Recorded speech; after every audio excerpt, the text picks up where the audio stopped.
గుడికి వచ్చే ప్రతి డివోటీకి నేను రిక్వెస్టింగ్గా చెప్తున్నానండి. ఎందుకంటే ఇవాళ రేపు ప్రతిదీ రిక్వెస్టింగ్గానే చెప్పాలి. మనం ఇంకేదైనా చెప్తే నువ్వేంది మాకు చెప్పేదన్న స్థాయిలో మాట్లాడతారు.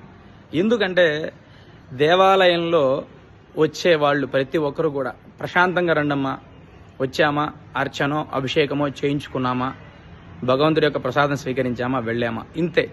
ఇలానే రండమ్మా. ఇక్కడికి వచ్చి రాజకీయాలు మాత్రం చేయకండి అమ్మా ప్లీజ్. దేవాలయాలు పాజిటివ్ ఎనర్జీ కేంద్రాలు, పాజిటివ్ స్టేషన్స్ గుర్తుపెట్టుకోండి.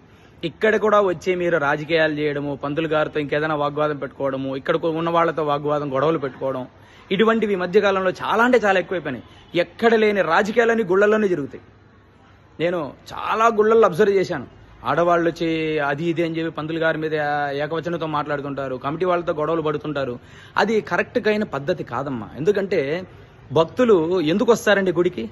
ప్రశాంతత